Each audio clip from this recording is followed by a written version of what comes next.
নমস্কার। শুরু করছি বাংলা স্ফিয়ার ভোটের মোলাকাত দ্বিতীয় পর্ব। প্রথম পর্বে আমার অতিথি ছিলেন সিপিআইএম এর যাদবপুরের প্রার্থী সৃজন ভট্টাচার্য। আর আজ যিনি আমার অতিথি তাকে আপনারা দেখতে পাবেন না।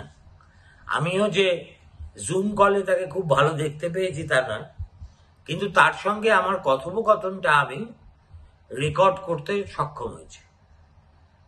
এবং আমার অতিথির নাম হলেন মোস্তাক হোসেন। দেখুন, এই ভোটের বাজারে অনেকেই সেলিব্রিটি স্ট্যাটাস পাচ্ছেন নানা কারণে। কেউ 5 বার জিতেছেন বলে মহারথী, যেমন অধীর চৌধুরী। কেউ আবার ফিল্ম অ্যাক্টর, যেমন দেব, যেমন হিরণ। আবার বিচারপতির আসন থেকে সোজা ভোটের ময়দানে নামার জন্য রাতারাতি তমলুক কেন্দ্র নিয়ে মিডিয়ার বাড়তি উৎসাহ দেখা যাচ্ছে। কিন্তু এদের বাইরেও এমন বেশ কয়েকজন রাজনৈতিক নেতা আছেন, যে দলেরই হোক, তারা সহসা পাদপ্রদীপের তলায় তারা আসে না। আমাদের চালু মিডিয়া তাদের কথা বলে না। এবং সবচেয়ে বড় কথা হলো, এরাই কিন্তু মাঠের লোক। এদের প্রত্যেকের গায়ে ঘাম এবং মাটির গন্ধ আছে। এবং এরাই কিন্তু আসল সৈনিক রাজনীতির আঙিনায়। তেমনই একজন হলেন মালদহ উত্তর কেন্দ্রের কংগ্রেস প্রার্থী মোস্তাক। মোস্তাককে আমি দীর্ঘদিন ধরে চিনি। একদা বরকত সাহেবের অত্যন্ত ঘনিষ্ঠ ছিল। তারপরে প্রিয়রঞ্জন দাসমুন্সির খুব ঘনিষ্ঠ ছিল। গোলামী আজদানির সঙ্গে কাজ করেছে। ইদানিং অধীর চৌধুরীর সঙ্গে তার সম্পর্ক খুব ভালো। এবং মোস্তাক সেই বিরল প্রজাতির কংগ্রেসী, যিনি এত প্রলোভন, প্ররোচনা এবং শাসানি সত্ত্বেও কংগ্রেসের ঝান্ডা হাত থেকে ছাড়েননি। শুধু তাই নয়, তিনি আমাকে যদি জিজ্ঞেস করেন, বহরমপুরের কনটেক্সটে একদা অধীর চৌধুরী ছিলেন দাবাং নেতা। এখন অধীরের বয়স হয়েছে, অধীরের সেই গাঙ্গ ব্যাপারটা তুলনায় অনেক কম। কাউকে যদি দাবাং নেতা বলতে হয় এই বাজারে, তাহলে মোস্তাকের নাম অবশ্যই করতে হবে। মোস্তাক জিতবে কি জিতবে না আমি বলতে পারছি না। আমি কলকাতায় বসে আছি, তিনি চষে বেড়াচ্ছেন এ প্রান্ত থেকে ও প্রান্ত। তবে তিনি আশা করছেন যে এবার বামেদের সঙ্গে কংগ্রেসের হৃদয়ের জোট হয়েছে। এবং যেহেতু মালদা আদতে কংগ্রেস বনাম বামে বিভক্ত ছিল, অতএব মোস্তাক খুব প্রত্যয়ী যে তিনি সেই দিনটিকে আবার ফেরত আনতে পারবেন এবং ইনশাল্লাহ হয়তো লোকসভাতেও পৌঁছে যেতে পারে। আমি জুমে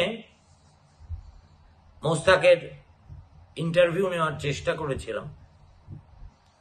তাতে অডিওটা পুরো এলেও ভিডিওটা, যেহেতু তিনি গাড়ির মধ্যে বেশিক্ষণ ছিলেন, তারপরে যেখানে দাঁড়িয়ে কথা বলছিলেন সেখান থেকে ভিডিও খুব পাতে দেওয়ার মতো কিছু হলো না। তাই মনস্থ করলাম যে আমার এই ছোট্ট গৌরচন্দ্রিকার পরে আপনারা সংলাপটা শুনুন। চেহারাই তো সব কথা বলে না, গলার আওয়াজও অনেক সময় চেহারার সাবস্টিটিউট হতে পারে। শুনুন মোস্তাকের সঙ্গে আমার কথোপকথন। হ্যাঁ গাড়িতে আছি, আমি গাড়িতেই চলছি। ও, আর ভালো করে আসছে না। যাই হোক, মোশতাক, আহ, সবাই বলছে যে সংখ্যালঘু ভোট দিদির ঝুলিতেই পড়বে। তো মালদায় কি তার ব্যতিক্রম হওয়ার কোনো সম্ভাবনা আছে? আরেকবার একটু রিপিট করুন দাদা। দিদিমণি ক্লেম করছেন যে সমস্ত সংখ্যালঘু ভোট তার ঝুলিতেই পড়বে, আর কেউ কিছু পাবে না। তো সেটা কি তোমার কেন্দ্রে বিশেষভাবে, বা মালদা জেলায় বা মুর্শিদাবাদে সেটার অন্যরকম কিছু হতে পারে? মালদা জেলাতে এবং মুর্শিদাবাদ জেলাতে এরা বরাবর মাইনরিটিরা কংগ্রেসের উপরে সেকুলারিজম অর্ডার করতে আস্থা রেখেছে, সব কংগ্রেসই ভোট দেয়, কংগ্রেসই থাকবে ভোট। দেখো, তোমার মুখটা না দেখা যাচ্ছে না, শুধু তোমার মাথার চুল দেখা যাচ্ছে। হ্যাঁ, তো এইভাবে কথা বলো, নইলে বোঝা যাচ্ছে না।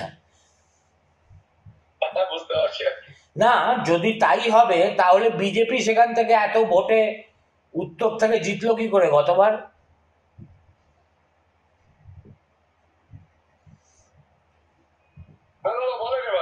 বলছি যে যদি তাই হবে, যদি মাইনরিটি কংগ্রেসকেই ভোট দেবে, তাহলে তোমার কেন্দ্রেই তো গতবার বিজেপি জিতেছে, খগেন মুর্মু, এবং মাইনরিটি ভোট তো স্প্লিট হয়ে গেছিল।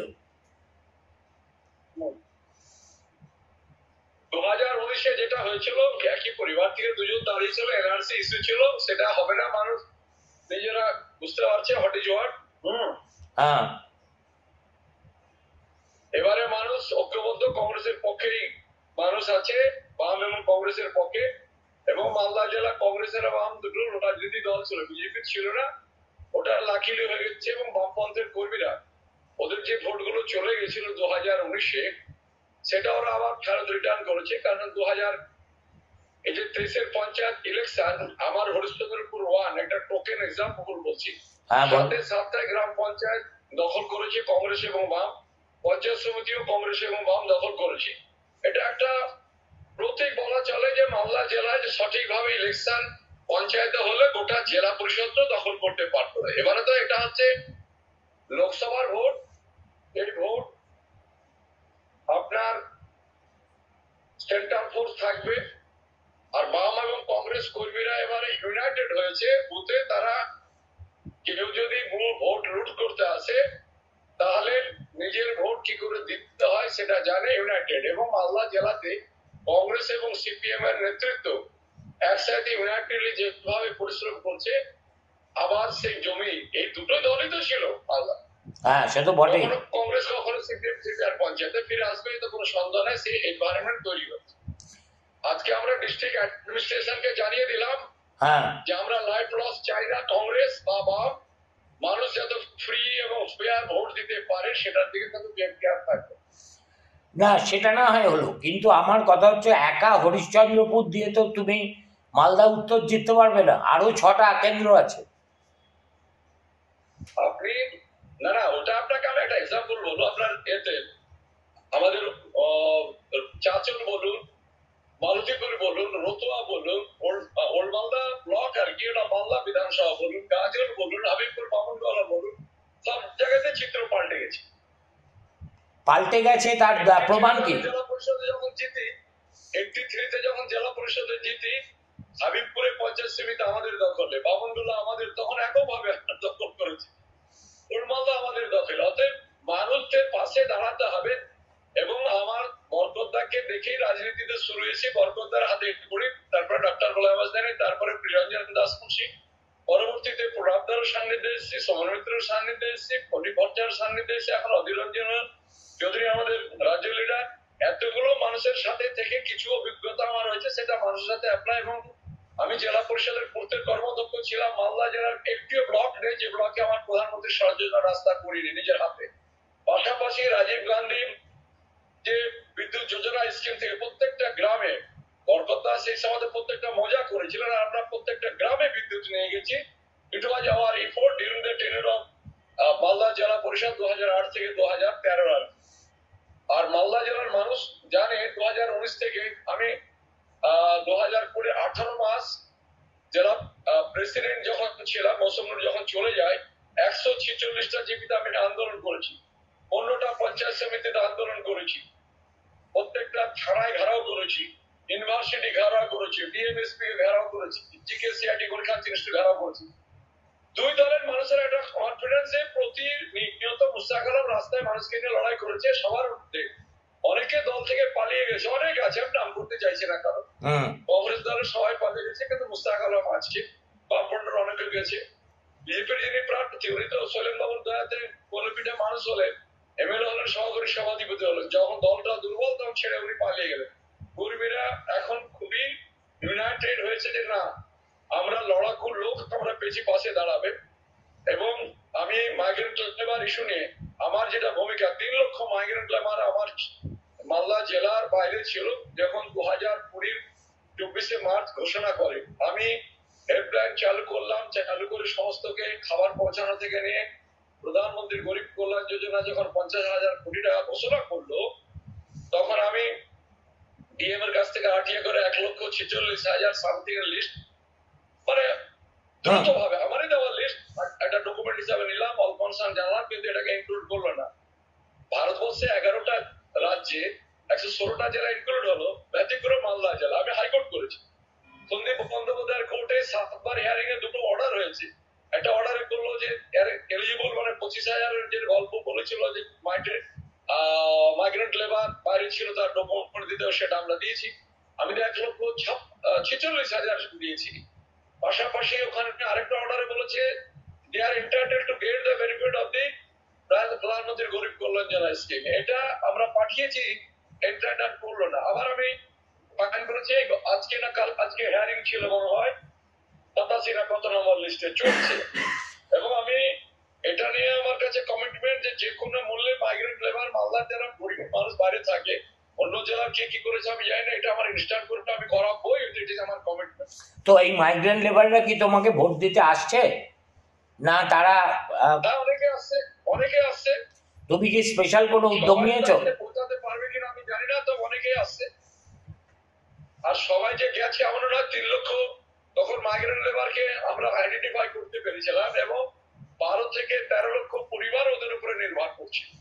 তার মধ্যে অনেকেই যায়নি, অনেকে আবার নতুন নতুন গেছে। এই ডিউরিং এই যে ইলেকশন চলাকালীন তোমার নিজের কনস্টিটিউয়েন্সিতে মাইগ্রেন্ট লেবারের সংখ্যাটা কত?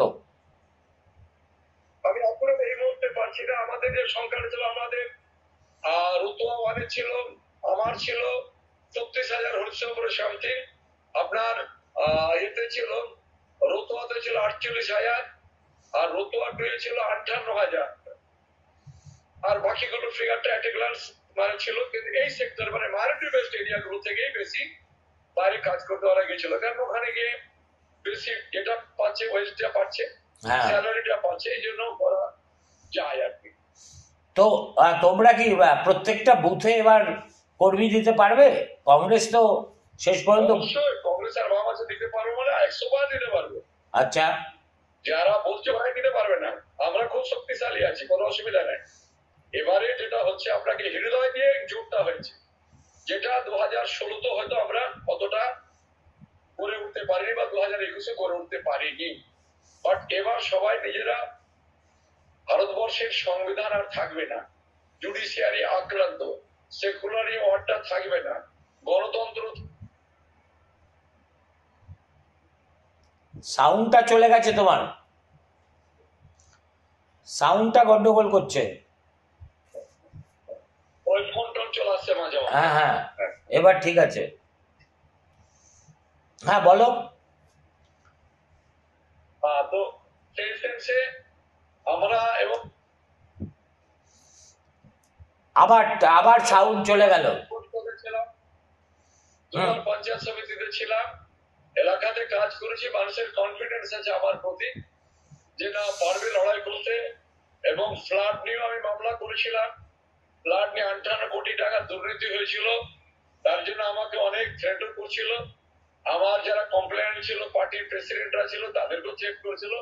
আমরা বলেছি কোনো অবস্থায় সব করে আমাদের লাভ নাই, যার জন্ম আছে তার মৃত্যু আছে। আমরা পঙ্ক সাহেবের সৈনিক, প্রিয়রঞ্জন মতন লোককে আমরা দেখে রাজনীতি করেছি, ডক্টর গোলাম আজমের মতন অনেস্ট পার্সেন্টের সাথে রাজনীতি করেছি। সবাইকে ভয় দেখালে সে ভয় পাওয়ার কোনো গল্প না। একটা কথা বলো, সামান্য আদালতে না না, আমি একটা তোমাকে জেনারেল প্রশ্ন করছি যে বিজেপির বিরুদ্ধে বাঙালি মুসলমান সম্প্রদায় কেন তোমাদের উপর ভরসা করবে, মমতার উপর করবে না? মমতা ব্যানার্জির আমলে, বামফ্রন্টের আমলে 234 মতো আরএসএস এর অর্গানাইজেশন হয়েছিল, সেটা এখন 4000-এর বেশি। কোথায়? মানুষ বুঝতে শিখেছে পশ্চিমবাংলার মাটিতে আরএসএস অর্গানাইজেশন। আচ্ছা, পারমিশন কে দিচ্ছে? পাশাপাশি মমতা ব্যানার্জি একবার মুখে বলছেন যে আমি বিজেপিকে রুখে দেবো, আমি না থাকলে এনআরসি হবে না। জিকেসিআইটির জন্য উনি জমি দিতে পারলেন না, নিরঞ্জন এমস রায়গঞ্জের জন্য জমি দিতে পারলেন না, আর ডিটেনশন ক্যাম্পের জন্য উনি নর্থ 24 পরগনা 2টা জায়গায় জমি দিতেন। এটা মানুষ বুঝতে পারে। উনি বলেছিলেন 10,000 মাদ্রাসা আমি দেব, দিয়েছেন 234 জন। আচ্ছা, এটা মানুষ বুঝতে পারছে। 300-400টা বামফ্রন্টের আমলে অর্গানাইজেশন ছিল, আরএসএস এর শাখা ছিল 3 থেকে 350 মতন ছিল, আর এটা এখন 5,000 চলে গেছে, 4,500 গেছে।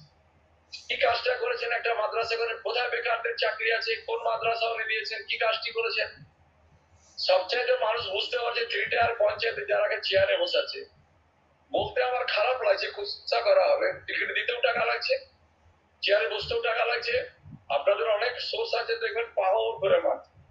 তোমাদের খুব তোমার জেলায় কত ছেলে মেয়ে চাকরি গেছে, মানে তোমার এই যে এসএসসি স্ক্যামে?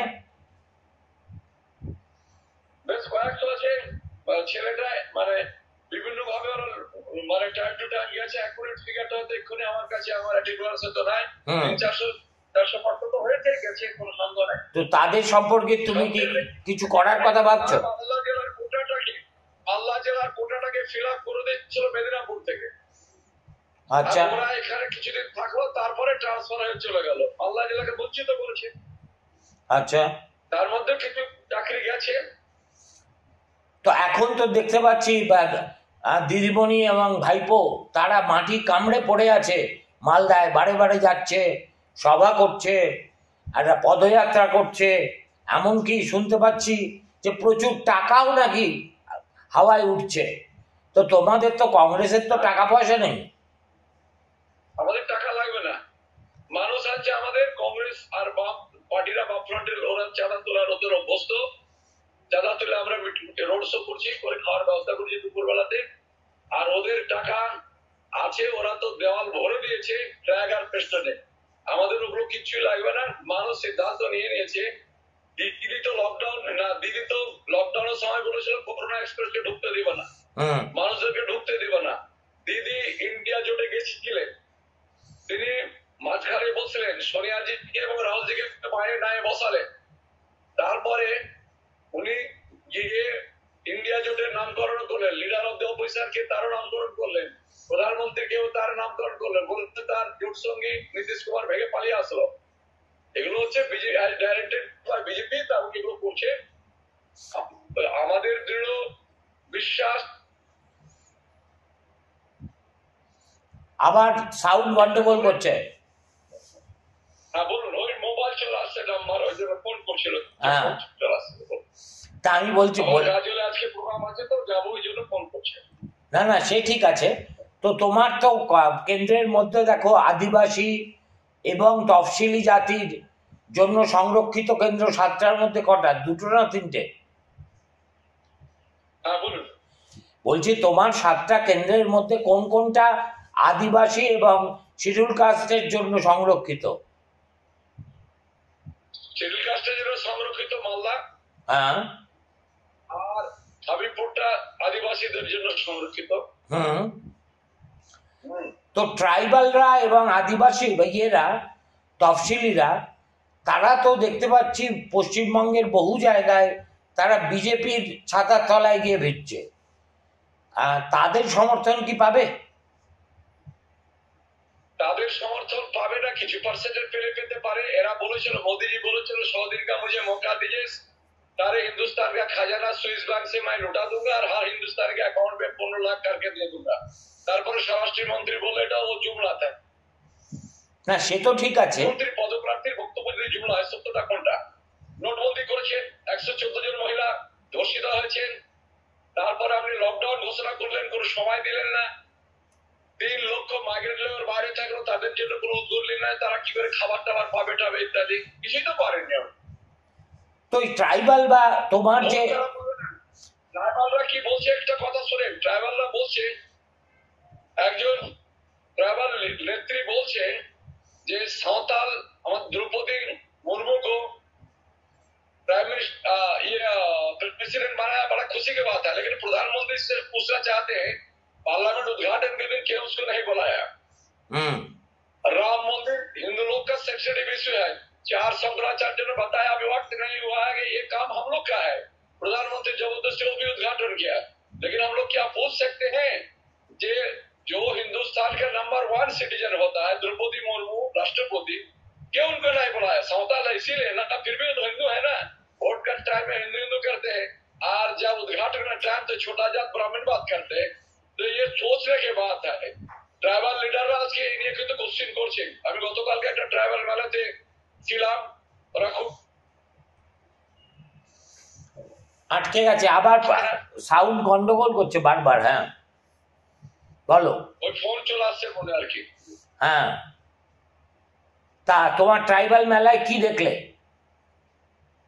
না, ট্রাইবালরা ক্ষুব্ধ আছে যে খগেন মুর্মু সিপিএম এর লালিত পালিত হয়ে পালিয়ে গেছে, ওর নাম নিশানা রেখে বিজেপিতে আর কি। ও বলছে এর আগে ভোট দিয়েছি, ওটা গাদ্দারি করেছে, ওকে আর ভোট দিব না। আচ্ছা, তো কিন্তু খগেন তো অনেক কাজও করেছে শুনতে পাই। কি কাজ করেছে যেমন একটা বলুন। দুটা ট্রেনের স্টাফ যে দপ্তরে থাকে, অধীর রঞ্জন চৌধুরী ট্রেনের স্টাফ করে দিয়েছিল, আর এমপি ল্যান্ডের কোটা থেকে আপনার সোলার লাগালো, এটাকে কাজ তো বলে না। ভারত সরকার আছে, গণিকান্ত চৌধুরী ভারত সরকারে ছিলেন। আপনি কতগুলো রেল লাইন, উনি নতুন করে রেল লাইনে যেরকম করেছিলেন, তারপর রেলের অফিস করেছেন, তারপরে আপনার বেকারদের কর্মসংস্থান। না না, বরকত সাহেবের সঙ্গে তুলনা করছি না আমি, বরকত সাহেবের সঙ্গে কারোর তুলনা হয় না। কোনো কাজের কোনো নমুনা নাই। আচ্ছা, টাকাটা ডিস্ট্রিবিউশনটা কাজের মাথায় পড়ে না। সে তো বটে, এটা যে কোনো এমপির দায়িত্ব। হ্যাঁ, তা আমার জিজ্ঞাসা হচ্ছে, তোমার যে প্রতিদ্বন্দ্বী তৃণমূল প্রার্থী, যিনি তো পুলিশ অফিসার ছিলেন, তার কি রকম অ্যাকসেপ্টেবিলিটি? একদম না, দলের ওরা তৃণমূলের লোকেরা সবাইকে চমকাচ্ছে। আচ্ছা, তো এসপি ছিল মালদার। হ্যাঁ, এসপি ছিল, ওরা বলেন ওতে লকআপের লোক মারা গেছে, সেগুলো কোশ্চেন হচ্ছে। আর তৃণমূলের নেতাদেরকে বলছেন সবার হিস্ট্রি আমার কাছে আছে, আর উনি নিজে কি যারা সমাজে অ্যান্টি সোশ্যাল তাদেরকে দলে নিয়ে বলছে আমার ভোট করো। এই তো ব্যাপার, মানুষের কোনো অ্যাকসেপ্টেন্স নাই এই নির্বাচনে, কোন লড়াই ময়দানে নাই। পুলিশকে দিয়ে ভাবছে কি যে মানে যদি কিছু করতে পারি। তো তোমার লড়াইটা কার সঙ্গে, বিজেপির সঙ্গে না টিএমসির সঙ্গে? হ্যাঁ, লড়াই বিজেপির সাথে হবে। তৃণমূল এখানে কোনো ফ্যাক্টর নেই। মালদার মাটিতে এই নির্বাচনে কোনো ফ্যাক্টর নেই। With the help of the police panchayat লুট করেছে, এই নির্বাচন ওদের কোনো বানায়। কারণ মানুষ বুঝেছে 42টা নিয়ে দিল্লি দখল করা যায়। আর দিদি গেছিলেন দিল্লি 4 জুন, দিদিও বলবেন রাহুলজিকে যে আমি ইন্ডিয়া জোটে থাকতে চাই। অলরেডি গাজরের মিটিং এ উনি বলেছেন যে আমি তো জোটে আছি, কিন্তু আমি বলে দিয়েছি আমি 42টা, আমি শক্তিশালী, আমি বাংলায় 42টা লড়বো। তারপরে কি করবেন, মানে লড়ে কি দেশের প্রধানমন্ত্রী হবেন সেটা বলেননি? সেটা বলেননি, সেটা সবাই বলবে। আচ্ছা, এই যে মৌসম নূরকে এবার খুব ইনঅ্যাক্টিভ দেখাচ্ছে, মৌসম নূরকে কংগ্রেসে নিয়ে এলে ক্ষতি কি ছিল?